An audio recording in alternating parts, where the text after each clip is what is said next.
ভাই আমাদের আপত্তি নাই, আপনি ছাত্রলীগকে পুনর্বাসন করবেন, সভাপতি বানাবেন, সাধারণ সম্পাদক বানাবেন, বানান না।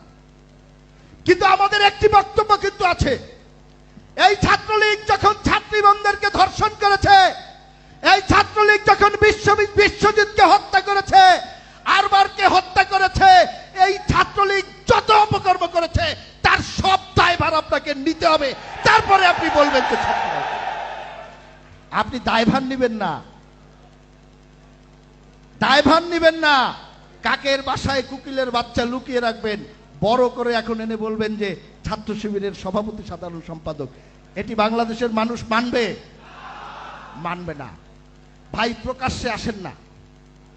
আমার ছোট ভাই সভাপতি বলতে পারে না, আমি পরিষ্কার করে বলে দিলাম, ভাই প্রকাশ্যে আসেন না। পেছনে কেন? নিষিদ্ধ করেছে ছাত্রলীগ, সরকার নিষিদ্ধ করেছে, এদেশের মানুষ জনগণ নিষিদ্ধ করেছে। আপনারা এদিক ওদিক এই যে কি বলে এদিক ওদিক হঠাৎ করে 5-7 জন হেলমেট পরে কেন প্রকাশ্যে আসেন না রে ভাই? আসেন না প্রকাশ্যে। আরে ভাই আমরা তো 17 বছর গুম হয়েছি, খুন হয়েছি, রক্ত দিয়েছি, মাঠে ছিলাম, আর আপনি এই 2.5 মাসই কাবু হয়ে গেলেন, তাহলে কিভাবে হবে রে ভাই? এই আপনার আদর্শ? 17 বছর তো টিকে ছিলাম, এখনো টিকে আছি, ভবিষ্যতেও টিকে থাকবো ইনশাল্লাহ।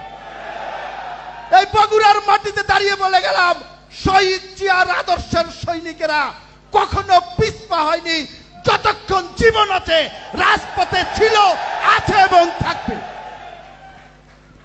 এবার আসি অন্য আলোচনায়। 31 দফার আলোচনা আপনারা শুনেছেন না?